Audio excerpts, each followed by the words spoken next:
So, now that the wave model of light and the particle model of light are being brought together with this concept of the photon, everything is peachy, right? We know everything there is to know, not only about light, but about the atom as well, correct?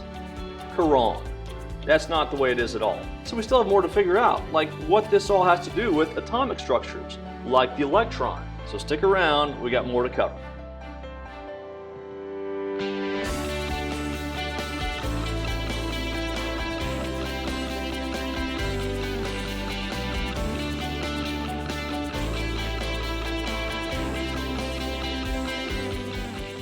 Bringing the concepts of waves and particles together with the idea of the photon was a great thing. It accounted for a lot of previously unexplained phenomenon, but there were still more questions that remained. For example, why is it that atomic emission spectra are discontinuous, choppy? They're not continuous, a complete spectrum. Why are these spectra only composed of particular frequencies of light?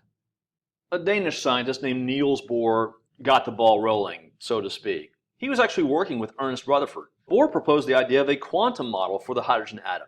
The idea that the hydrogen atom only had certain allowable energy states. The lowest of these is what he called the ground state, and then any level above that would be an excited state. He said that electrons move around the nucleus in only certain allowable circular orbits. The smaller the radius of that orbit meant that it was a lower energy level.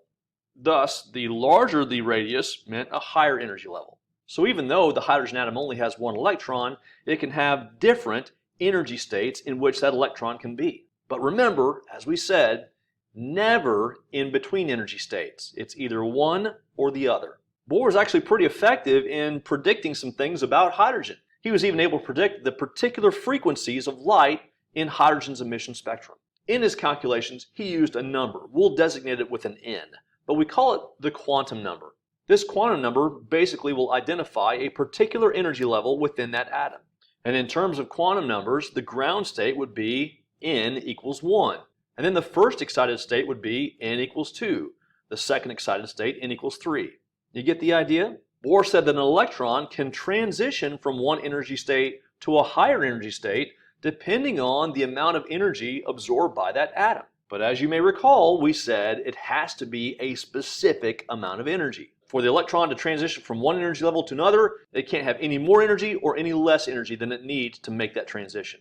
So when that excited state electron transitions from a higher energy level to a lower one, the atom releases a photon of energy that corresponds exactly with the energy difference between the two levels. And this is why we said only certain frequencies of light can be emitted by hydrogen. Because each element has its own distinct energy levels with distinct differences in energy, each element will have its own set of particular frequencies of color that it emits in its atomic emission spectrum. Now, if this is ringing a bell, it should. But if it doesn't, go back and watch the last video where we talk about this in a little more detail. Bohr's model wasn't perfect though. In fact, he could only make predictions about the hydrogen atom. He couldn't really do it with any other element. And there's this idea of the electron moving about the nucleus in a circular orbit, like the planets orbit the sun. We know that that is not the case. If an electron did that, it would continuously release energy in the process. And in doing so, it would eventually crash into the nucleus and so long atom. So then how are the electrons arranged? If it's not a circular orbit, then what's going on? In 1924, a French graduate student named Louis de Broglie actually came up with a theory that offered some solutions to this idea of fixed energy levels without the need for circular orbits.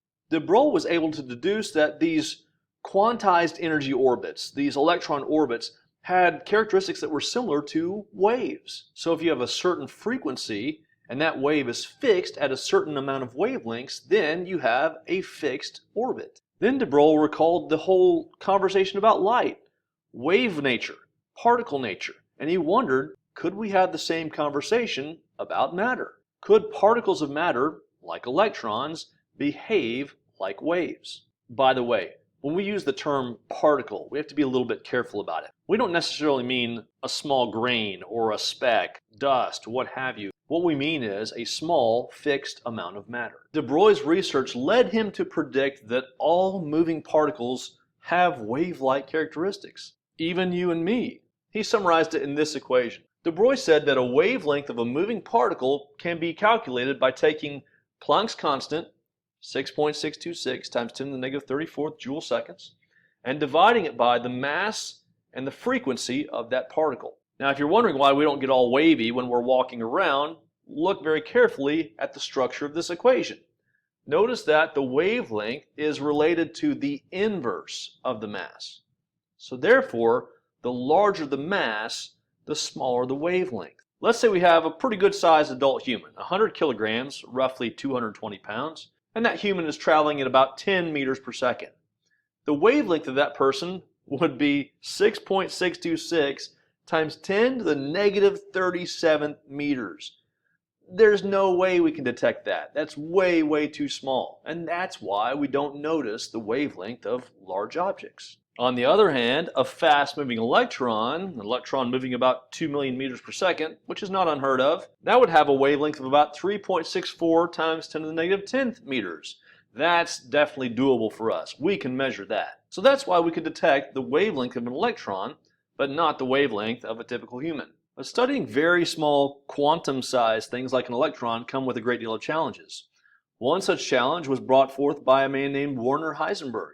He proposed an uncertainty principle that we named after him. That uncertainty principle says that you can't measure an object without disturbing that object. In other words, just the action of measuring that object can bring about some uncertainty. Let me use an example. I have a large beaker of hot water, and a test tube of hot water. I also have 2 thermometers. Now when I stick this thermometer in the large beaker of water, the heat from the water in that beaker will transfer into the thermometer and cause the fluid inside the thermometer to expand and allow me to take a reading of that temperature. But in the process, some of the heat that was in that water is now lost to the thermometer. Thus, a bit of uncertainty. Since we have a large amount though, it's not that much uncertainty. I can still get a fairly good reading. If I do the same thing with this test tube, now the problem becomes a little larger. Why? Well, because there's a limited amount of heat energy in this test tube compared to the heat energy in this large beaker. Since there's less heat energy to begin with inside this test tube, transferring some of that heat energy into the thermometer causes a great deal more uncertainty. Do you get it? So really, the smaller the object, the harder it is to get an accurate measurement of that object. I mean, a test tube is one thing. I can see it, feel it, touch it, smell it. It doesn't really have a smell. But you get the idea. An electron, on the other hand, is quantum level tiny. Since I can't see the electron, I have to use a very small object to try to find it. Like, say, a photon. Let's say the red balloon is an electron I'm trying to find. The only thing I can use to find it is an energized photon. Both of these particles have energy. So, when there's an interaction, the very interaction with the photon causes changes all the way around. The photon has a wavelength change, thus its energy changes. The electron has a position and a velocity change. So the other thing that the uncertainty principle tells us is that it's fundamentally impossible for us to know precisely both the position and the velocity of the electron at the same time. Then an Austrian physicist named Werner Schrodinger came along and said, hey, if we're treating the electron like a wave, we need an equation for it. So he developed the Schrodinger wave equation. The great thing about this wave equation was that it worked not only for hydrogen, but for all the other elements as well. This led to a new atomic model, one in which the electrons are treated like waves. It's called the quantum mechanical model. It takes the best parts of Bohr's model, like electrons being limited to particular energy levels. But it does so without getting hung up on trying to describe the path of the electron around the nucleus. Instead, it offers that the positioning of an electron around the nucleus is much like that of a standing wave. We'll talk about that in just a second. The Schrodinger wave equation is very complex, but long story short, it gives us the probability, mathematically speaking, and that's the best we can do, the probability of locating an electron in a particular volume of space around the nucleus. And the probability is actually pretty high. But what do we mean by standing wave? Let's use this string as an example. It's fixed between 2 points, a vibrational motor and the clamp on the ring stand. I can produce an energy wave in the string like so. Now notice as the wave in the string arrives at the end of the connection point, at the clamp up here, it's going to reflect and come back the other way. If you have the right frequency, waves going back and forth, with the proper frequency, that reflected wave will give constructive interference. It will add to itself, and a standing wave will be formed. A standing wave is so stable that it looks like it's not even moving. So with a standing wave, energy is conserved in the process. If a proper frequency isn't achieved, then the string will just vibrate uncontrollably, and the energy is not maintained. So I'm going to start the motor, and let's see if I can produce a standing wave. Let me get the lights.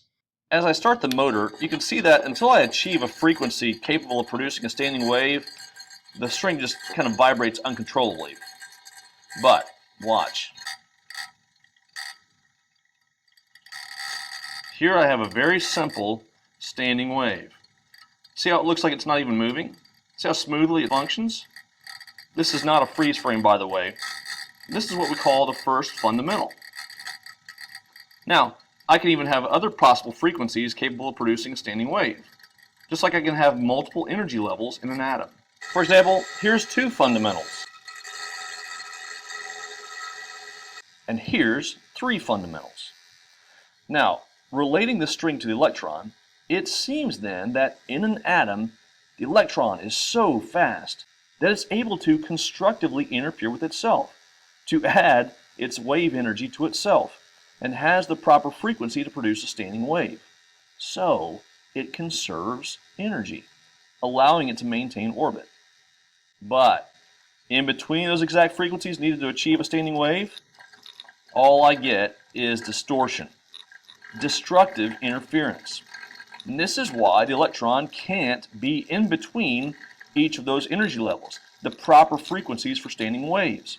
The destructive interference would cause the wave to collapse, and doing so would cause the electron to be destroyed. Something else to consider.